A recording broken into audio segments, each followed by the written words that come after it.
Hello నమస్తే, నేను journalist Srinivas. ఈరోజు తెలంగాణ వార్తాపత్రికలో వచ్చిన వార్తలను విశ్లేషణ చేద్దాం. ముందుగా ఆంధ్రజ్యోతి పేపర్లో వచ్చిన వార్తలను చూద్దాం. జూన్లో జాబ్ మేళా, ఏటా ఆ నెలలో నోటిఫికేషన్లు, డిసెంబర్లోపు ఉద్యోగాల భర్తీ. జాబ్ క్యాలెండర్పై అసెంబ్లీ సమావేశాల నిర్ణయం. లోపాలు లేకుండా పరీక్షలు నియామకాలు చేపడతాం. రాష్ట్రం నుంచి ఎక్కువ మందికి సివిల్స్ ఎంపిక కావాలి. అభ్యర్థులకు ప్రభుత్వం అండగా నిలుస్తుంది అని రేవంత్ రెడ్డి చెప్పిన పరిస్థితి. రాజీవ్ గాంధీ సివిల్స్ అభయస్తం ప్రారంభించిన సీఎం. సివిల్స్ మెయిన్స్ రాసే అభ్యర్థులకు ₹1,00,000 సహాయం. ఢిల్లీకి రేవంత్, వరంగల్ సభకు రాహుల్కు ఆహ్వానం అని చెప్పి ఒక వార్తనిచ్చారు. ఇంకోటి, రుణమాఫీ ఫిర్యాదుల బాధ్యత ఏఈఓలకు. వ్యవసాయ శాఖ కమిషనరేట్ ఆదేశాలు. ఆన్లైన్ సదుపాయం లేకపోవడంతో రిజిస్టర్లలో ఫిర్యాదుల నమోదు. ఆగస్టు 15 తర్వాతే సమస్యల పరిష్కారం.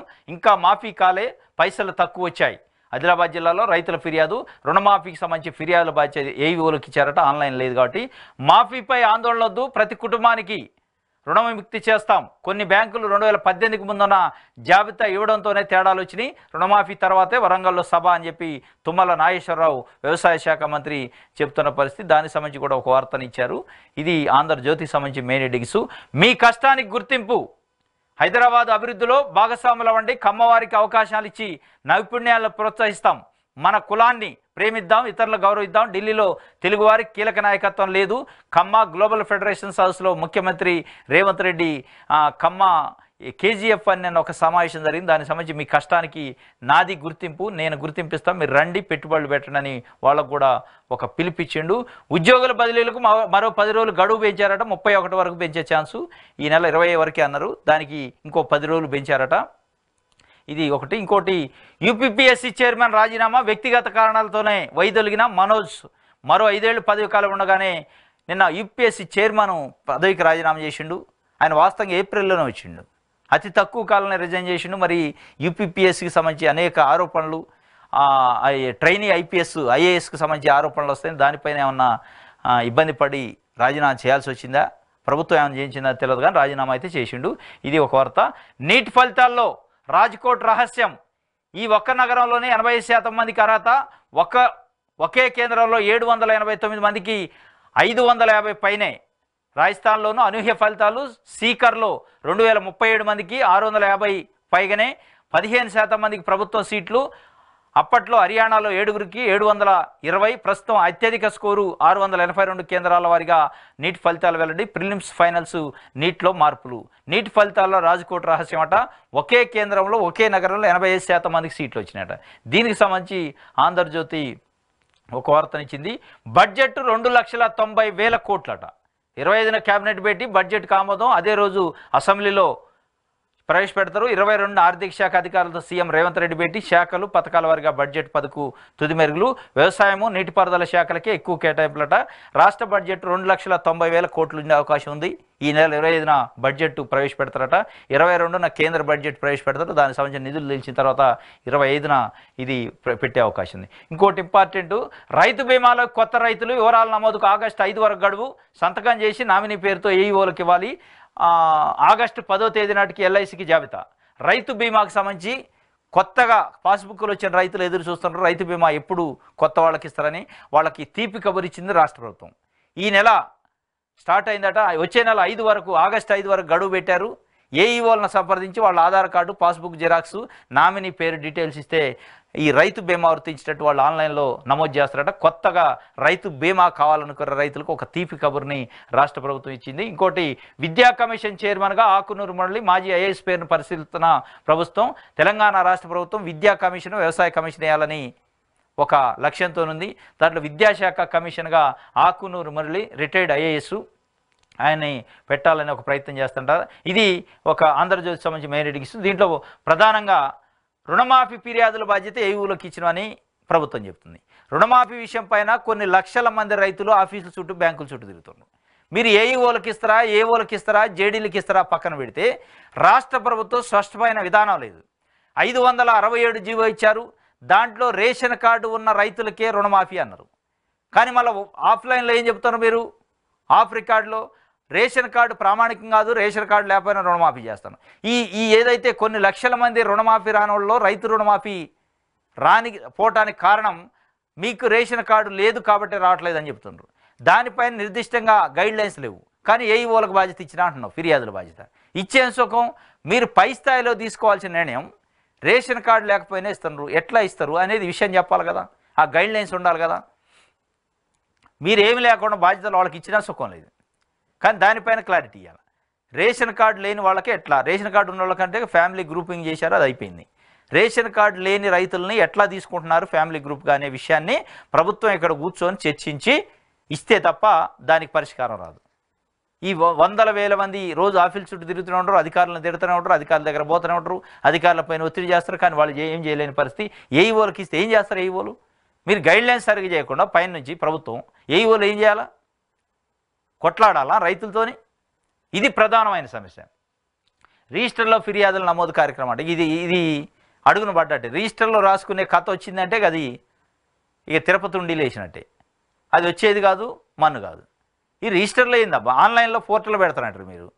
ఆన్లైన్లో రైతు రుణమాఫీ సంబంధించి పోర్టల్ పెడతామంటారు, అది పెట్టండి. ఇంత టెక్నాలజీ వచ్చాక రిజిస్టర్లో రాసుకోవటం, వీళ్ళు జిరాక్స్లు ఇవ్వటం, ఈ కథ అంతా అయ్యేది కాదు, మన్ను కాదు. కాబట్టి ఆన్లైన్ పోర్టల్ పెట్టండి, ఆన్లైన్లో కంప్లైంట్ రైజ్ చేస్తే దానికి ఒక నెంబర్ ఇవ్వండి, ఆ నెంబర్ స్టేటస్ తెలుసుకునే అవకాశం రైతుకే ఇవ్వండి. దీంట్లో ప్రధానంగా రేషన్ కార్డు లేని వాళ్ళకి ఎట్లా చేస్తారో చెప్పాలి గైడ్లైన్స్. ఇది ఇంకోటి, జూన్లో జాబ్ మేళా. ఈ job Mela, job calendar, job Mela, job calendar 7 నెలల నుంచి కాంగ్రెస్ పార్టీ ప్రభుత్వం వచ్చినప్పటి నుంచి ఇదిగో జాబ్ క్యాలెండరు, అదిగో జాబ్ క్యాలెండరు, ఇదిగో నోటిఫికేషను, ఈ తప్ప దోబూజలాట తప్ప అది వచ్చింది లేదు, సచ్చింది లేదు. ఇప్పుడు మళ్ళీ జూన్లో జాబ్ మేళా, జాబు ప్రతి జూన్లో వేస్తాం, జాబ్ క్యాలెండర్ వస్తుంది, అసెంబ్లీలో పెడతాం అంటున్నాం. మరి ఆ క్యాలెండర్ యాడ్ ఉంది, మరి దాన్ని అసెంబ్లీలో పెట్టడానికి అంతా సిద్ధం చేశారా? మళ్ళీ దానిపైన ఏమన్నా చర్చలు ఈ రైతు రుణమాఫీ లెక్కనే ఆగమాగం అయోమయం గందరగోళం ఉందా అనేది పెద్ద ప్రశ్న. కానీ జాబ్ మేళా అయితే నేను చెప్తున్నా, నిన్న సివిల్ సర్వీస్ ప్రిలిమ్స్ క్వాలిఫై అయిన అభ్యర్థులకి ₹1,00,000 ఇస్తామని ఒక స్కీమ్ పెట్టారు. రాజీవ్ గాంధీ సివిల్స్ అభయస్థం పేరుతోని సివిల్స్లో ప్రిలిమ్స్ క్వాలిఫై మెయిన్స్ రాసే అభ్యర్థులకు ప్రతి అభ్యర్థికి తెలంగాణ ప్రభుత్వం ₹1,00,000 ఇవ్వటానికి పూనుకుంది. ఇంకోటి, రైతు బీమాలో కొత్త రైతులను కూడా తీసుకునే కార్యక్రమాన్ని తీసుకున్నారు. ఆగస్టు 5 వరకు లాస్ట్ డేటు. కొత్తగా రైతులు ఏదైతే పట్టాదారు పాస్ పుస్తకం వచ్చిందో వాళ్ళు స్థానిక ఏఈఓలను సంప్రదించి మీ పాస్ పుస్తకం జిరాక్సు, ఆధార్ కార్డు జిరాక్సు, అదేవిధంగా నామినీ డీటెయిల్స్, ఈ 3 ఇస్తే వాళ్ళు మీకు రైతు బీమా అవకాశాన్ని ఇస్తారు, రైతు బీమాలో ఎంట్రీ చేస్తారు మీ రికార్డుని. దానివల్ల బెనిఫిట్ అయింది. కాబట్టి అందరు రైతులు ఎవరైతే అవసరం ఉందో, ఎవరైతే అర్హులో వాళ్ళు పోయి ఆ ఏఈఓలను కలిసి ఇది నమోదు చేయించుకోవాల్సిన అవసరం ఇప్పుడు వచ్చింది. ఎందుకంటే చాలా నెలల నుంచి ఎదురు చూస్తున్నారు ఎప్పుడని, కాబట్టి ఇప్పుడు వచ్చింది. ఇది ఒక వార్త.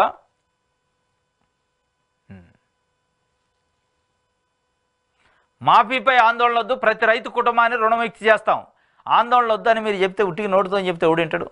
మీరేమో ప్రెస్ మీట్లలో ఒక రకంగా చెప్తుంటారు, జీవోలో ఒక రకంగా ఇస్తారు. దాన్ని కరెక్షన్ చేయండి. ఆందోళన వద్దంటే ఆగరు. ఆందోళన ఉంటుంది ప్రతి రైతుకి, వస్తుందా రాదా, నాది ఏంది నాది రాలేదని ఉంటుంది. ఆ ఆందోళన పోవాలంటే మీ చర్యలే ఉండాలి. మీ చర్యలు కరెక్ట్ ఉంటే ఆందోళన పోవాలి. మీ చర్యలు ఏంది? 567 జీవోలో లేని అంశాలను కొన్నింటిని పెట్టండి, మళ్ళీ గైడ్లైన్స్ ఫ్రేమ్ చేయండి. ప్రధానంగా రేషన్ కార్డు లేని రైతులకి ఎట్లా చేస్తారో చెప్పండి. అది చెప్పకుండా ఆందోళన వద్దు, మేము ముడ్డి కింద మంట పెడతాం కానీ మంట ఏం కాదు చల్లగానే ఉంటుంది అంటే ఎట్లా ఉంటుంది? ఇది మొత్తానికి రైతు రెండో విడత మాఫీకి 7,000 కోట్లట. ఈ నెల 31న నిధులు విడుదల చేసే అవకాశం. మొదటి విడతలో 6,095 కోట్లు ఇచ్చారు. రెండో విడతలో అంటే 1,50,000 వరకు రుణమాఫీకి సంబంధించి 7,000 కోట్లు రిలీజ్ చేస్తారట ఈ నెల 31న, అంటే రెండో విడతలో. మూడో విడత ఆగస్టు మొదటి వారంలో ఇస్తామని, మొత్తానికి ఆగస్టు 15 కల్లా కంప్లీట్గా రుణమాఫీ చేస్తామని ప్రభుత్వం చేస్తుంది. నెక్స్ట్ నమస్తే తెలంగాణ చూద్దాం. రాష్ట్రంలో రాజ్యాంగం హననం, ఫిరాయింపులను గవర్నర్ దృష్టికి తీసుకెళ్లాం, రాష్ట్రపతికి ఫిర్యాదు చేస్తాం. నిరుద్యోగులకు ఇచ్చిన హామీలు అమలు లేదు, ప్రోటోకాల్ పాటింపు లేదు. రాష్ట్రంలో భయానక పరిస్థితులు. BRS working president KTR, governor కలిసిన బీఆర్ఎస్ ఎమ్మెల్యేలు ఎమ్మెల్సీలు. యాదాద్రి అద్భుతం, ఆగమ శాస్త్రం ప్రకారం అద్భుతంగా కట్టారు. కేసీఆర్ ఆరోగ్యం ఎలా ఉంది అడిగినానని చెప్పండి. బీఆర్ఎస్ ఎమ్మెల్యేలతో గవర్నర్ సిపి రాధాకృష్ణన్. 40 లక్షల మంది రైతులకు రుణమాఫీ కట్టు, మాఫీలో కాంగ్రెస్ సర్కార్ మాయాజలం. రైతుల సంఖ్య, నిధులపై ప్రభుత్వం దాపరికం. 3 కాదు 4 వాయిదాల్లో రుణమాఫీ అట. 40 లక్షల మందికి రైతు రుణమాఫీ కట్ అయ్యే అవకాశం ఉందట. మాఫీలో కాంగ్రెస్ సర్కార్ మాయాజాలం వల్ల 3 కాదు 4 విడతల్లో రుణమాఫీ. 4 విడతలకు కలిపి 27,000 కోట్ల కేటాయింపు. చెప్తున్నది 70 లక్షల మంది రైతులు, ఇస్తున్నది 32 లక్షల మందికే. రైతుల లెక్కలపై సీఎం తుమ్మల విరుద్ధ ప్రకటనలు. బ్యాంకుల్లో పొరపాట్లు ఆధారాలతో తప్పులట, దానివల్లనే ఈ ఇబ్బందులు వచ్చినాయని తుమ్మల నాగేశ్వరరావు గారు చెప్పారు. 3 లక్షల ఖాతాలకు రుణమాఫీ అసాధ్యం. ఎందుకు? తప్పులు సరిచేశాక అర్హులకు రుణమాఫీ. ఆగస్టులో రుణమాఫీ చేయకపోతే ఉరేయండి. విధి విధానాలు ఖరారు అయ్యాకే రైతు భరోసా. సచివాలయాల్లో మీడియాతో మంత్రి తుమ్మల చెప్పిండు. 3 లక్షల ఖాతాలకు రుణమాఫీ లేదట. గోయిందా? మరి ఆ 3 లక్షలు ఎవరు? ఆ 3 లక్షల ఖాతాలు ఎవరు? తప్పులు సరి చేశాకనే ఇస్తాం అంటుండు. మళ్ళీ ఆగస్టులోపు రుణమాఫీ చేయకపోతే ఉరేయండి అంటుండు. మరి ఉరి అయింది, ఆ కథ అయింది, 567 జీవో అయింది, దాంట్లో లేని ఏంది, ఉన్న ఏంది, పెట్టాల్సింది ఏంది. ముఖ్యమంత్రి గారు ఒక స్టేట్మెంట్ ఇస్తాడు, వ్యవసాయ శాఖ మంత్రి ఇంకో స్టేట్మెంట్ ఇస్తాడు. మీరు ఇబ్బందులు పడద్దు, మేమున్నాం చూసుకుంటామని ఏం చెప్తారు? మరి దానికి తగ్గ ఏర్పాట్లు లేవు. ఇది ఒక వార్త. బడ్జెట్ అసెంబ్లీ సమావేశాల్లో జాబ్ క్యాలెండర్ అట. ఈ బడ్జెట్ సమావేశాల్లోని జాబ్ క్యాలెండర్ అట. ప్రతి మార్చిలోగా ఉన్న ఖాళీల వివరాలు తెప్పించుకుంటాం. జూన్ 2లోగా నోటిఫికేషన్, డిసెంబర్ 9లోగా నియామకాలు. రాజీవ్ గాంధీ సివిల్ సభయస్థం ప్రారంభోత్సవంలో సీఎం రేవంత్ రెడ్డి చెప్పిన మాటలను ఒక వార్త ఇచ్చింది. ఇది ఒక వార్త. ఇంకోటి, ఇది నమస్తే తెలంగాణకు సంబంధించి. దీంట్లో ప్రధానంగా రాష్ట్రంలో రాజ్యాంగ హననం జరుగుతుందని బీఆర్ఎస్ పార్టీ ఎమ్మెల్యేలు నిన్న గవర్నర్ కలిసేది. ఎప్పటి నుంచి జరుగుతుంది అనేది ఇవాళ తెలంగాణ సమాజం బీఆర్ఎస్ పార్టీని అడుగుతుంది. రాజ్యాంగ హననం, పార్టీ ఫిరాయింపులు ఎప్పటి నుంచి జరుగుతున్నాయి? ఎవరు దానికి పునాది వేసింది? ఎవరు దాన్ని ప్రారంభోత్సవం చేసింది? 2014 నుంచి 2018, 2018 నుంచి 2024, 23 వరకు జరిగింది ఏంది? రాజ్యాంగ హననం కాదా? అవి ఫిరాయింపులు కాదా? ఇవాళ తెలంగాణ సమాజం అడుగుతుంది. మీరు రాజ్యాంగ హననం జరుగుతుందంటే ఎప్పుడు జరిగింది అని అడుగుతుంది. ఎక్కడ జరిగింది అంటే బీఆర్ఎస్ పార్టీ ఎమ్మెల్యేలను కాంగ్రెస్లో జాయిన్ చేసుకుంటేనే రాజ్యాంగ హననమా? Congress, Telugu Desam party, BJP, BSP ఎంపీలను జాయిన్ చేసుకుంటే, ఎమ్మెల్యేలను జాయిన్ చేసుకుంటే రాజ్యాంగ హననం కాదా? సిగ్గు లేకుండా సిగ్గులేని మాటలు చెప్తుండని చెప్పి ఇవాళ తెలంగాణ సమాజం బీఆర్ఎస్ పార్టీని అంటుంది. ఎస్, ఇవాళ కాంగ్రెస్ పార్టీ జాయిన్ చేసుకుంటే తప్పే. అది రాజ్యాంగం ప్రకారం తప్పు, ప్రజాస్వామ్య హితం కాదు. కానీ మీరు చేసింది ఏంది? 10 సంవత్సరాలు మీరు చేసిన అరాచకం ఏంది? ఇగో మీకు రెండు వైపులా, మీ కేటీఆర్ గారికి రెండు వైపులా, కుడివైపు ఎడమవైపు ఉన్నోళ్ళు ఫిరాయింపుదారులే. ఇటు సబితా ఇంద్రారెడ్డి, అటు మల్లారెడ్డి తెలుగుదేశం పార్టీ ఎంపీగా మల్కాజిగిరి నుంచి 2014లో గెలిచి బీఆర్ఎస్ కాండవ కప్పుకుండు. అయ్యాల రాజ్యాంగం కాలేదు. సబితా ఇంద్రారెడ్డి మహేశ్వరం నుంచి 2018లో ఎమ్మెల్యేగా కాంగ్రెస్ పార్టీ గెలిచి బీఆర్ఎస్ పార్టీలోకి పోయి మంత్రి అయ్యారు. అది రాజ్యాంగం కాదు. తలసాని శ్రీనివాస్ యాదవ్ తెలుగుదేశం పార్టీ నుంచి గెలిచి సనత్నగర్ నుంచి 2014లో మంత్రి అయ్యిండు, బీఆర్ఎస్లో జాయిన్ అయ్యి. అది రాజ్యాంగం కాదు. ఇవన్నీ రాజ్యాంగ హననాలు కానప్పుడు ఇవాళ ఎట్లా ఇది అంటే, మీకు కడుపు నొప్పి లేచినప్పుడు మందు కావాలంటే ఆడ నుంచి వద్ది. ఇది రాజ్యాంగ హననం ఎట్లా అయింది? మీరు సమాధానం చెప్పాలా. సమాధానం చెప్పాలంటే రాజ్యాంగ హననం మేము కూడా చేసినాం తప్పు అని 2 చెంపలు వేసుకొని, ముక్కు నేలకు రాసి తెలంగాణ సమాజం ముందు చెంపలు వేసుకొని, అప్పుడు వచ్చి మీరు రాజ్యాంగ హననం మేము చేసినాం గతంలో, తప్పే, ఇక నుంచి ఆపుదాం, మా తప్పుని మేము ఒప్పుకుంటున్నాం అని చెప్పి మీరు రాజ్యాంగ హననం అంటే బాగుంటుంది. మళ్ళీ మీరు సిగ్గు లేకుండా కుడైపోకల్ని ఎడమైపోకల్ని, లెఫ్ట్ రైట్ వీళ్ళే రాజ్యాంగ ఫిరాయింపుదారు, ఇది పార్టీ ఫిరాయింపుదారులే. Sabitha Indra Reddy left, right, left Malla Reddy, వీళ్ళు పార్టీ ఫిరాయింపుల ద్వారా వచ్చిన వాళ్ళే మీ దాంట్లోకి. వాళ్ళని కుడి ఎడం పెట్టుకొని మీరు మళ్ళీ పార్టీ ఫిరాయింపుల గురించి, రాజ్యాంగ హననం గురించి మాట్లాడితే ఎవడింటాడు, ఎవడు నమ్ముతుడు? అసలు మీ చుట్టూ ఉన్న వాళ్ళు రేపు ఎంతమంది పోతారు? ఇది ఇగో ఈయన పార్టీ ఫిరాయింపు 2014 తెలుగుదేశం పార్టీ నుంచి గెలిచిండు గాంధీ. ఇందులో ఎవరు లేరు. ఇక ఈయన జూబ్లీ హిల్స్ నుంచి 2014లో తెలుగుదేశం పార్టీ నుంచి. వీరును వెంబటేసుకొని పోయి పార్టీ ఫిరాయించిన నీతిపరులు, నువ్వు ఒక నీతిపరుడు అయి జాయిన్ చేసుకుంటూ వాళ్ళు ఒక నీతిపరులు అవి జాయిన్ అవుతారు. ఈ శుద్ధపూసలను ఎంటబెట్టుకొని పోయి ఈయన ఒక శుద్ధపూస ఆడిచ్చి రాజ్యాంగ హననం జరుగుతుంది కాపాడండి అని చెప్తుండు. 2014 నుంచి 24 వరకు జరిగిన హననానికి సంబంధించి మీరు ముక్కు నేలకు రాసి చెంపలు వేసుకొని క్షమాపణ చెప్పని కోరుకొని అప్పుడు మీరు పోతే ఎవడన్నా పడుచుకుంటాడు వింటాడు. అందుకే మీరు గ్యా అని మొత్తుకున్న ఎవడు మాట్లాడలే, వింటలే. 40 లక్షల మంది రైతులకు రుణమాఫీ కట్టట. ఇది రుణమాఫీకి పట్టాదారు పాస్ పుస్తకమే ప్రామాణికం. రైతులకు భూమి ఉండి, భూమికి పాస్ పుస్తకం ఉండి, ఆ పుస్తకంపై రుణం తీసుకుంటే చాలు, ఆ రైతుకు రుణమాఫీ అవుతుంది. రాష్ట్రంలో 90 లక్షల రేషన్ కార్డులు ఉన్నాయి. ఇందులో రుణాలు ఉన్న ఖాతాలు సంఖ్య 70 లక్షలు మాత్రమే. వీళ్ళందరికీ రుణమాఫీ వస్తుందని సీఎం రేవంత్ రెడ్డి ఈ నెల 16న కలెక్టర్ల సమావేశంలో చెప్పిండు. 90 లక్షల రేషన్ కార్డులు ఉన్నాయి, దాంట్లో 70 లక్షల ఖాతాలకే రైతు రుణమాఫీ, రైతులు రుణాలు తీసుకున్నారు కాబట్టి అందరికి వస్తాను. తుమ్మల నాగేశ్వరరావు గారు ఏం చెప్తుండు, రాష్ట్రంలో 39 లక్షల రైతు కుటుంబాలు ఉండగా రుణ ఖాతాల సంఖ్య 60 లక్షలు ఉన్నాయి, వీళ్ళందరికీ రుణమాఫీ వస్తుంది. ఆయన 70 లక్షల ఖాతాలంటే ఈయన 60 లక్షలకు 10 లక్షలు పోయినాయి ఆడ. ఈ 40లో ఇది 40 లక్షల మంది రైతులు కట్టంటగా 10 అయిపోయింది, మింగేశారు. రాష్ట్రంలో 25 లక్షల రైతు కుటుంబాలు ఉంటే 44 లక్షల రుణ ఖాతాలు ఉన్నాయి, వీళ్ళందరికీ రుణమాఫీ వస్తుందని మరొక పక్క తుమ్మల నాగేశ్వరరావు ఇంకో రోజు అంటాడు. 30 పోయినాయి. మొత్తం 40 లక్షల మంది రైతులకు కట్టట. దీనిపైన మొత్తం మీద రాష్ట్ర వ్యాప్తంగా పెద్ద గందరగోళం, అయోమయం ఉంది. ఈ అయోమయాన్ని, గందరగోళాన్ని లేకుండా చేయాలంటే జీవోలో మార్పులు చేయాలి. 567 జీవోలో రాని అంశాలను కొత్త వాటిని పెట్టాలి, నోట్ ఫైల్ పెట్టి ఆ నోట్ పెడితే తప్ప ఈ గందరగోళాన్ని తెరబడదు. ఇది మొత్తానికి అటు సీఎం రేవంత్ రెడ్డి, ఇటు వ్యవసాయ శాఖ మంత్రి తుమ్మల నాగేశ్వరరావు చెప్పిన లెక్కల ప్రకారం కాస్త అటు ఇటుగా రాష్ట్రంలో సగటున 65 లక్షల మందికి రుణమాఫీ కావాలి. కానీ క్షేత్రస్థాయిలో పరిస్థితి భిన్నంగా ఉంది. రుణమాఫీకి అర్హులైన రైతుల సంఖ్య, అవసరమైన నిధుల లెక్కను ప్రభుత్వం దాస్తున్నదనేది అనుమానాలు వ్యక్తమవుతున్నాయి. వాటికి బలం చేకూరుస్తూ సర్కారు సిద్ధం చేసిన లెక్క బట్టబయలైంది. రుణమాఫీ సర్కారు చెప్తున్న లెక్కలు వేరుగా ఉండగా అసలు లెక్కలు మరోలా ఉన్నాయి అని చెప్పి ఒక వార్త నమస్తే తెలంగాణ ఇచ్చింది. ఇది రుణమాఫీకి సంబంధించి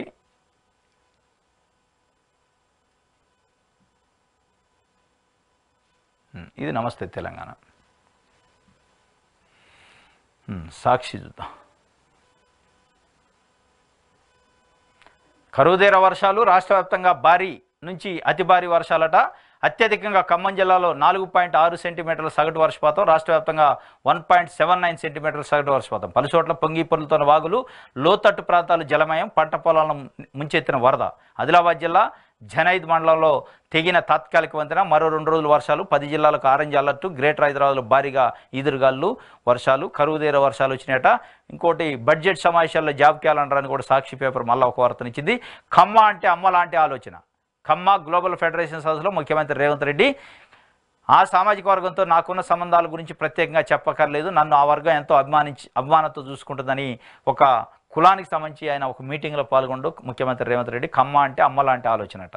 అది ఒక వార్తని సాక్షి పేపర్ ఇచ్చింది.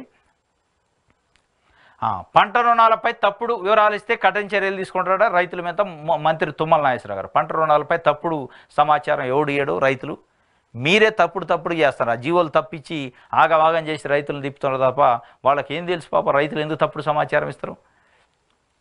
రాజ్యాంగ ఉల్లంఘనపై రాష్ట్రపతికి ఫిర్యాదు చేస్తాం. నిన్న బీఆర్ఎస్ ఎమ్మెల్యేలు గవర్నర్ కలిసిన దానికి సంబంధించి ఒక వార్తనిచ్చారు. పెనమ్మాన్ నుంచి పొయ్యిలోకి, కాంగ్రెస్ పాలనలోనూ మారని ప్రజల బతుకులు. బీజేపీ రాష్ట్ర అధ్యక్షుడు కిషన్ రెడ్డి చెబుతాడు పెనమ్మాన్ నుంచి పొయ్యిలోకి పడ్డట్టయింది. బీఆర్ఎస్ పోతే కాంగ్రెస్ పోతే ఏదో జరిగింది అనుకుంటే, బీఆర్ఎస్ ఉన్నప్పుడు పెన మీదనో, ఇప్పుడు కాంగ్రెస్ వచ్చింది కాబట్టి పొయ్యిలో పడ్డాం, ప్రజలు పడ్డ పరిస్థితి వచ్చింది. ఇది చాలా ప్రమాదకరం అన్నట్టు బీజేపీ రాష్ట్ర అధ్యక్షుడు చెబుతున్న పరిస్థితి. ఇది ఒక వార్త సాక్షి పత్రికకు సంబంధించి. ఓకే, ఇది దిశ చూద్దాం. ఓకే, జాబ్ క్యాలెండర్ సిద్ధం. ఈ అసెంబ్లీ సమావేశాలను ప్రవేశపెడతాం. రాజీవ్ గాంధీ సివిల్ సభయస్థం ప్రారంభంలో ముఖ్యమంత్రి రేవంత్ రెడ్డి చెప్పిండు. హైదరాబాద్కి రాండి, అవకాశాలు ఇస్తాం. తెలుగు రాజకీయాల్లో ఎన్టీఆర్ బ్రాండు, కమ్మవారు మట్టిలోంచి బంగారం తీయగలరు. ఖమ్మ గ్లోబల్ సమితిలో ముఖ్యమంత్రి రేవంత్ రెడ్డి నగరం అభివృద్ధి కోసం హైడ్రా వ్యవస్థ అని సీఎం చెబుతుండ్రు. గోపనపల్లి ఫ్లైఓవర్ ప్రారంభోత్సవం. హైదరాబాద్కి రండి, అవకాశాలు ఇస్తాం. తెలుగు రాజకీయాల్లో ఎన్టీఆర్ బ్రాండు, వాస్తవం అది. కానీ ఇంకో మాట ఏం చెప్తారు, కమ్మవారు మట్టిలోంచి బంగారం తీయగలరు. అందరు తీస్తారు, కమ్మవారు ఒక్కళ్ళు తీయరు. ప్రతి రైతు మట్టిలోంచి బంగారమే తీస్తారు. మీరు కమ్మవారి మీటింగ్ పోయారు కాబట్టి కమ్మవారు తీస్తారని చెబితే మిగతా వర్గాలు కొంత అసంతృప్తి బాధపడతారు. ఖమ్మ గ్లోబల్ సమితిలో ముఖ్యమంత్రి రేవంత్ రెడ్డి నగరం అభివృద్ధి కోసం హైడ్రా వ్యవస్థట.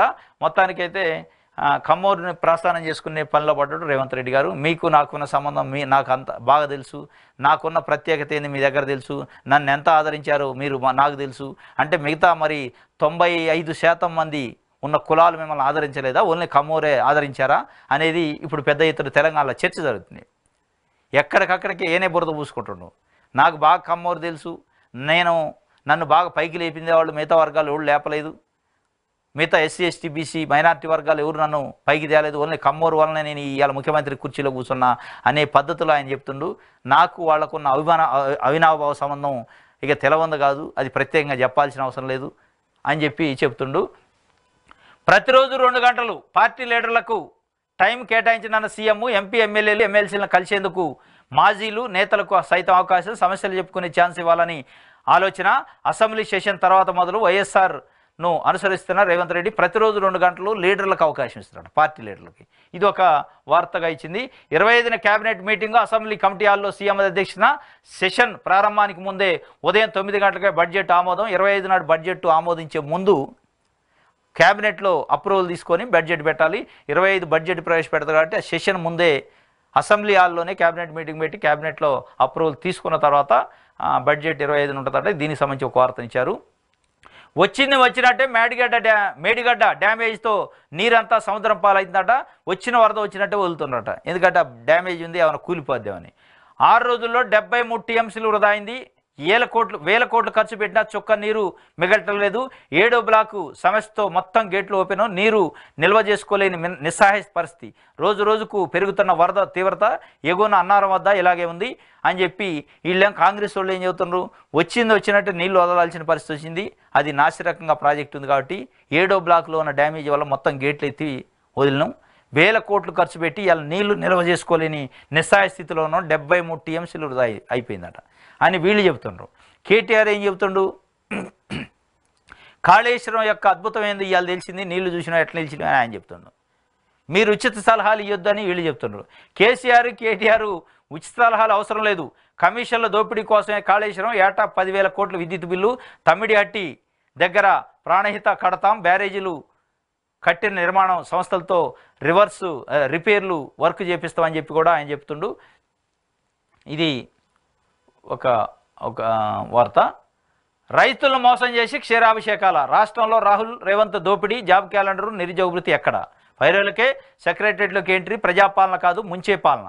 తెలంగాణ సెంటిమెంట్ వాడుకొని వదిలేసిన కేసీఆర్ ఇందిరాపార్క్ వద్ద ధర్నాలో కేంద్ర మంత్రి కిషన్ రెడ్డి చెబుతుంటే రైతుల ముంచి క్షీరాభిషేకాలని. ఇది ఒక దరిద్రమైన అలవాటు, ఏందో పాలాభిషేకాలు వచ్చినాయి. ఇది కేసీఆర్ చేసింది. వాడు ఆడ గదిలిండో లేదు, సెక్రటరీలో మాట అనడం లేదు, ఇక్కడ ఫ్లెక్సీలు పెట్టి పాలు పోతున్నారు. ఇదేమి అసలు ఆడ ఏం అయింది లేదు, పోయింది లేదు, ఆలు లేదు, సోలు లేదు, అల్లుడి పేరు సోమలింగం అన్నట్టు ఈ పరిస్థితి. ఇది చాలా దురదృష్టం అనమాట. రైతు రుణమాఫీ అని నోట్లోంచి రేవంత్ రెడ్డి మాట రాగతలకి రేవంత్ రెడ్డి ఫోటోకి పాలాభిషేకం. మొన్న ఏకంగా కడియం శ్రీ గారు అయితే వాళ్ళ బిడ్డకే పాలాభిషేకం చేసుకుండు. మరి ఆమె ఏం దేశాన్ని ఉద్ధరించింది, ఎవరికి మేలు జరిగిందో తెలియదు. తండ్రి బిడ్డకే పాలాభిషేకం చేసిండు. ఇది మరీ ఇంత పిచ్చి ఉండకూడదు. ఈ పాలాభిషేకం పిచ్చిలు, ఈ పబ్లిసిటీ పిచ్చిల వల్ల ప్రజల కడుపు నిండదు. కేసీఆర్ ఇదే చేసిండు 10 ఏళ్ళు. ఆయన ఆడ ప్రగతి భవన్లో నోరు తెరిస్తే తాలేడా ఫ్లెక్సీలు పెట్టి రోడ్లపైన పాలాభిషేకాలు చేసేది. ఇలా కేసీఆర్ మళ్ళీ రేవంత్ రెడ్డి కూడా అదే తతంగం, అదే కథ నడుతుంది. దేనికి పాలాభిషేకాలు? ఎవరు డబ్బులు ఎవరికి ఇస్తున్నారు? ప్రజలు కట్టిన పన్నులతో వచ్చిన పైసలని ప్రజలకు పంచుతున్నారు. దాంట్లో నీకెందుకు పాలాభిషేకాలు చేయాలి? మీకేం సంబంధం? అంటే మీకు ప్రజలు ఓట్లు వేసి అధికారంలో కూర్చోబెట్టి మమ్మల్ని పరిపాలించండి అన్నదికి మీరేదో మీ ఆస్తులు అమ్మి రైతులకి ఇస్తున్నట్టుగా పాలాభిషేకాలు. దీంట్లోనే మళ్ళీ అతుకులు బంతులు, అయోమయాలు, గందరగోళాలు. అందుకే క్షీరాభిషేకాలు. మరి ఇదొక ఇంకోటి, అసెంబ్లీ సెషన్లో కొత్త 6 చట్టం వద్ద కసరత్తు చేస్తున్న అధికార యంత్రాంగం. మంత్రి పొంగులేటి వద్ద డ్రాఫ్ట్ పాలసీ, అన్ని రాష్ట్రాల చట్టాలు అధ్యయనం తర్వాత రూపకల్పన, ధరణి పోర్టల్కు సవరణలపై దృష్టి, కమిటీ సిఫార్సులు అమలుకు చర్యలు. కొత్త 6 చట్టం అసెంబ్లీ సెషన్లో వస్తట. మరి చూస్తూ ఉన్నారు, కళ్ళు కాయాల్సిందా రైతులు. అనేక ధరణి అప్లికేషన్లు పెండింగ్లో ఉన్నాయి. వాళ్ళు అది ఆలు లేదు, పోలు లేదు, ఏది లేదు. కోర్టుకు రావాల్సిందే, వచ్చే వాళ్ళకి హాజరు కుదరదు. ప్రభాకర్ రావు విజ్ఞప్తిని తిరస్కరించిన నాంపల్లి కోర్టు. దొరకని శ్రవణ్ రావు ఆచూకీ. విదేశాలకు వెళ్లే విషయంలో దర్యాప్తు బృందం. ఎస్ఐబి మాజీ చీఫ్కు అరెస్ట్ వారెంట్. కోర్టుకు రావాల్సిందే అన్నాడు. ఎస్ఐబి మాజీ చీఫ్ ప్రభాకర్ రావు పోయి అమెరికాలో దాక్కుండు. ఫోన్ ట్యాపింగ్ అయితే చేసిండు. అందరూ అన్నాడు, ఆడోళ్ళే, మగోళ్ళే, పెళ్ళం, మగుడు, ఎవడు సంబంధం లేకుండా ఎవడు పడితే వాడితే అన్నాడు. ఈయన పోయి ఢిల్లీ ఎక్కడ యూఎస్లో దాక్కొని నేను రాను, ఆన్లైన్లో కోర్టులో పాల్గొంటా. నీ అత్తగారింటికా? నీ అత్తగారితో మాట్లాడుతున్నా, మామగారితో మాట్లాడుతున్నా, లేకపోతే కుటుంబ సభ్యులతోనే? నువ్వు ఆన్లైన్లో ఎట్లా వస్తావు అని కోర్టు చెప్పిందట. ఆన్లైన్లో కాదు, నువ్వు రారా బిడ్డ ఇక్కడికి, రావాల్సింది నీ సంగతి ఏం తేలవాలో, నువ్వేం చేసినావు ఏం కథ అనేది అని వారెంట్ ఇచ్చిందట. ఆ వారెంట్ తీసుకుని మరి అమెరికా పోయి తీసుకొచ్చే కార్యక్రమం ఆ చట్ట ప్రకారం అది వైబిలిటీ ఉందా లేదు తెలియదు, కానీ మొత్తానికైతే వచ్చే అవకాశమే లేనట్టు అనిపిస్తుంది. భయపెట్టి ఎమ్మెల్యేలు చేర్చుకుంటున్నారు. రాష్ట్రంలో రాజ్యాంగంపై దాడి, యథేచ్ఛగా ప్రోటోకాల్ ఉల్లంఘన, అరెస్టులతో భయానక వాతావరణం. గవర్నర్కు బీఆర్ఎస్ నేతల ఫిర్యాదు. రాష్ట్రంలో త్వరలో రాష్ట్రపతి దృష్టి కూడా చేరికల అంశం తీసిపోతారట. భయపెట్టి ఎమ్మెల్యేలు చేర్చుకుంటున్నారట. భయపెడితే భయపడే ఎమ్మెల్యే ఎవడని ఉండా మన రాష్ట్రంలో? భయపెడితే ఎవడని భయపడతారా? మరి నిజంగానే భయపెట్టి జాయిన్ చేసుకోవాల్సిన పరిస్థితి ఇవాళ ఉంటే, మరి మీరు 2014లో 2018లో అనేక పార్టీల నుంచి జాయిన్ చేసుకున్నారు. ఎంతమందిని ఎట్లా భయపెట్టారు? ఏ కత్తితోని భయపెట్టారు? ఏ తుపాకీతోని భయపెట్టారు? మీరు భయపెట్టారా? కేసీఆర్ గారు భయపెట్టిండా? తుపాకీ జుంచి భయపెట్టి జాయిన్ చేసుకున్నారా ఆ రోజు తెలుగుదేశం పార్టీ కాంగ్రెస్ ఎంపీలని ఎమ్మెల్యేలని? ఇవాళ భయపెట్టి జాయిన్ చేసుకుంటున్నారట. భయపెడితే భయపడే బల్లులు లేరేడా? ఈ భయం గల బల్లు లేడు. అంత బలవంతులే ఉన్నారు. ఎవడు భయపడేటోడు లేడు. వాళ్ళ సొంత ప్రయోజనాల కోసం జాయిన్ అయ్యేటోళ్ళు ఇవాళ జాయిన్ అయ్యేటోళ్ళైనా, ఇవాళ మీ పార్టీలో జాయిన్ అయినా వాళ్ళ రాజకీయ ప్రయోజనాలు, వాళ్ళ సొంత ప్రయోజనాల కోసం జాయిన్ అవుతున్నారు. దీంట్లో భయాలు లేవు, ఆందోళనలు లేవు, ఏది లేదు, నీతి లేదు, నియమాలు లేవు. ఇవాళ మీరు భయపెట్టి ఎమ్మెల్యేలు చేర్చుకుంటున్నారంటే, రుణమాఫీపై ఆందోళన వద్దు, కావాలని కొందరు రాజకీయం చేస్తున్నారు. ఏ ఒక్క రైతుకు అన్యాయం జరగనేం. ఇన్కమ్ ట్యాక్స్ కట్టే వారికి ప్రజాప్రతినిధులకు మాఫీ వర్తించదు. 3 లక్షల మంది రైతులు ఖాతాల్లో ఆధార్ సాంకేతిక సమస్య ఉంది. 5-6 కోఆపరేటివ్ సొసైటీ బ్యాంకుల రుణాలపై అనుమానాలున్నాయి. మంత్రి తుమ్మల నాగేశ్వరరావు చెబుతుండు. రుణమాఫీపై ఆందోళన వద్దు, ఆందోళన చెందాల్సిన పని లేదని. ఇది దిశ పేపర్కి సంబంధించి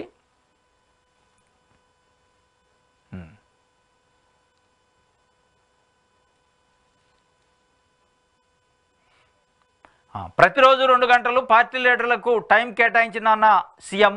గతంలో వైఎస్ రాజశేఖర రెడ్డి ఉన్నప్పుడు కూడా ఎమ్మెల్యేలకి, ఎంపీలకి, ఎమ్మెల్సీలకి, మాజీ మంత్రులకి, మాజీ ఎమ్మెల్యేలకి, ఎమ్మెల్సీలకి టైం ఇచ్చేది.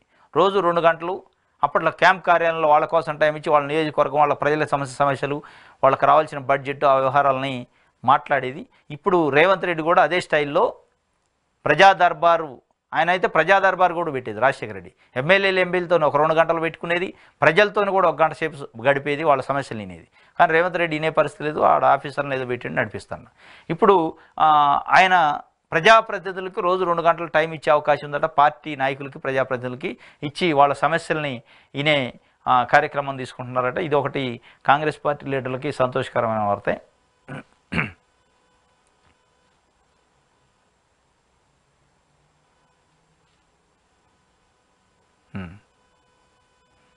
ఎస్, ఇది దిశ పేపర్కి సంబంధించి. వెలుగు చూద్దాం. ముసురుకుంది రాష్ట్ర వ్యాప్తంగా రికాం లేని వాన. పొంగి పొరులుతున్న వాగులు, వంకలు. జూరాల 17 గేట్లు ఓపెన్ అయినాయట. శ్రీశైలం ప్రాజెక్టుకు వరద. పోటెత్తుతున్న ప్రాణహిత, ఇంద్రావతి. పరవళ్లు తొక్కుతున్న గోదావరి. భూపాలపల్లి, ములుగు, భద్రాద్రి జిల్లాల హై అలర్ట్. రంగంలోకి రెవెన్యూ టీంలు, రెస్క్యూ టీంలు. హైదరాబాద్లో 2 రోజులుగా ముసురు పెడుతుంది. ఇది ముసురుకుందట. రాష్ట్ర వ్యాప్తంగా ముసురు స్టార్ట్ అయింది. ఇది ఒక వార్త. యూపీపీఎస్సీ చైర్మన్ రాజీనామా. 5 ఏళ్ల పదవీ కాలం ఉండగానే యూపీపీఎస్సీ చైర్మన్ మనోజ్ సోని తన పదవికి రాజీనామా చేశారు. వ్యక్తిగత కారణాలతో రిజైన్ చేసినానని చెప్తున్నప్పటికీ ట్రైనీ ఐఏఎస్ పూజా కేత్కర్ వ్యవహారంలో యూపీపీఎస్సీపై విమర్శలు రావడంతో రాజీనామా. అది అసలు కారణం. ఆయనకి ఇంకా 5 సంవత్సరాలు ఉంది పదవి. పూజా కేత్కర్ విషయంలో అంత నిర్లక్ష్యంగా వ్యవహరించింది యూపీపీఎస్సీ అంటే, యూపీపీఎస్సీ యొక్క నిజాయితీ పైన, విలువల పైన నీళ్ళగా అమ్ముకున్నాయి. ఇంత దరిద్రంగా ఉంటుందా యూపీఎస్సీ సర్టిఫికేట్ వెరిఫికేషన్ కానీ, ఇంటర్వ్యూలు కానీ ఇంత నాసిరకంగా ఉంటాయి అనేది బయట దేశవ్యాప్తంగా చర్చ జరిగింది. అందుకే ఆయన రిజైన్ చేసినట్టు అనిపిస్తుంది అనేది ఒక వార్త రాశారు. Prabhakar Rao phone tapping case. Prabhakar రావుపై రెడ్ కార్నర్ నోటీసు. అమెరికా నుంచి రప్పించేందుకు సిఐడి ప్రయత్నం. ఇంటర్పోల్కు రిక్వెస్ట్ పంపాలని సిబిఐకి లేక. మరో నిందితుడు శ్రవణ్ రావు కూడా విదేశాల్లోనే. ఇద్దరిని 26న హాజరుపరచాలని కోర్టు ఆదేశం. రెడ్ కార్నర్ నోటీసులతో ఇండియాకు డీపోర్ట్ కానున్న నిందితులు. ఇది మొత్తానికి రెడ్ కార్నర్ నోటీస్ ఇచ్చారని ఇంటర్పోల్కు సమాచారం ఇచ్చి వాళ్ళని గుంజకొచ్చే కార్యక్రమం చేస్తారట.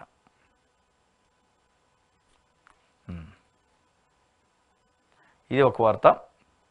అర్హులందరికీ రుణమాఫీ చేస్తాం, ఏ ఒక్క రైతుకి అన్యాయం జరగనేము. మంత్రి తుమ్మల ఏవైనా సమస్యలు ఉంటే ఆఫీసర్లు కలవాలని సూచన, రైతులను ప్రతిపక్షాలు పక్కదోవ పట్టిస్తున్నాయని ఫైర్. ఏవైనా సమస్యలు ఉంటే ఆఫీసర్లు కలవాలని మీరు సూచన చేయడం కదా, వాళ్ళు కలుతూనే ఉన్నారు. ఆడోడు పట్టించుకుంటూ లేడు, ఆడ పట్టించుకుంటూ లేడు. పట్టించుకోవడానికి రీజన్ ఏంది, వాళ్ళకి జీవో కాపీ ఇచ్చారు. జీవో కాపీ చేతిలో పెట్టి దీన్ని అమలు చేయండి అంటారు. ఆ జీవో కాపీలో ఏముందో అదే మేము అమలు చేస్తున్నాం, దానికి మించి మేము చేయటాలు లేదని వాళ్ళు రైతులతో చెప్తున్నాయి. మీరు జీవోలోనే 1-3 పేపర్లలో ఒకటి చెప్తుంటారు. కాబట్టి మీరు ఆ క్లారిటీ ఇవ్వండి. ఫస్ట్ మీరు ఆ క్లారిటీ ఇవ్వకుండా ఆందోళన చెందొద్దు, అర్హులైన అందరికి వస్తుంది, ఎట్లా వస్తుంది అని చెప్పాలా. అది చెప్పకుండా ఆఫీసర్లు కలగండి, సమస్యలు ఉంటే కలుతుందే, అది కలిసేదే. ఆ పని మీద ఉన్న రైతులు మొత్తం పనులు జరగొట్టుకొని ఆఫీసుల చుట్టూ తిరుగుతున్నారు. ఆఫీసర్ల దగ్గర పనులు కావట్లేదు, సమస్య పరిష్కారం కావట్లేదు. ఎందుకంటే ఆ జీవోలో ఉన్న మెలకని మీరు ఎత్తేయలే. జయరాజు గుండెపోటు, హైదరాబాద్ నిమ్స్లో చికిత్స పొందుతుండట. ప్రముఖ కవి, పాటల రచయిత, గాయకుడు జయరాజు గుండెపోటుకు గురయ్యారు. గురువారం ఉదయం 11 గంటలకు ఆయన గుండెపోటు రావడంతో కుటుంబ సభ్యులు వెంటనే హైదరాబాద్ పంజాగుట్లో నిమ్స్ హాస్పిటల్లో చేర్పించారు. నిమ్స్ డైరెక్టర్ డాక్టర్ బీరప్ప పర్యవేక్షణలో మెట్టు రంగారెడ్డి వార్డులో డాక్టర్లు చికిత్స అందిస్తున్నారు. శనివారం సింగరేణికి చెందిన పలువురు అధికారులు జయరాజును పరామర్శించారు. జయరాజు అన్న త్వరగా కోలుకొని ఇంటికి రావాలని గద్దర్ అభిమానుల సంఘం అధ్యక్షుడు సిఎల్ యాదగిరి ఆకాంక్షిస్తూ ప్రకటన విడుదల చేశారు. కాగా జయరాజు ప్రస్తుతం సింగరేణిలో ఉద్యోగం చేస్తున్నారు. ఆయన ఫ్యామిలీ సిటీలోని మోతీనగర్లో ఉంటుందట. ఆయన సింగరేణి ఎంప్లాయర్, రచయిత, కవి, పాటలు పాడతారు. ఆయన తెలంగాణ ఉద్యమంలో కీలక పాత్ర పోషించాడు. ఆయన గుండెపోటు వచ్చింది, నిమ్స్లో అయితే వైద్యం తీసుకుంటాడు. మెరుగైన వైద్యం అంచి తొందరగా కోలుకోవాలని ఆయన అభిమానులు కోరుకుంటున్నారు. ఇది వెలుగుకు సంబంధించి. ఈనాడు చూద్దాం. ఈ అసెంబ్లీ సమావేశాలని జాబ్ క్యాలెండర్. ఏటా మార్చిలోగా అన్ని శాఖల్లో ఖాళీల సేకరణ, జూన్ 2లోగా నోటిఫికేషన్లు, డిసెంబర్ 9లోగా నియామకాలు సీఎం రేవంత్ రెడ్డి చెప్తుండు. ఇదంతా అయ్యే కథేనా? ఏటా మార్చిలోగా సేకరణ, జూన్ 2లోగా నోటిఫికేషన్లు, డిసెంబర్ 9లోగా ఈ మాటలు చెప్పినంత తేలిక ఉండదు. మీరు దీనిపైన వర్కౌట్ చేయాలా, దీనిపైన శ్రమ చేస్తే తప్ప ఇక ఈ రుణమాఫీ కథ ఉన్నట్టే ఉంటుంది. రుణమాఫీ 15 లోపు అంటే ఆగమాగం అడుగు అవుతుంది. గందరగోళం పరిస్థితి. ఒకడికి వచ్చా, ఇంకోటి రాకపోయా, రానోడే తిరుగుతుండే, ఆఫీస్ చుట్టూ చెప్పేటోడు లేడు, అడిగేటోడు లేడు. ఇది కథ ఉంది. కాబట్టి జాబ్ క్యాలెండరు వస్తట.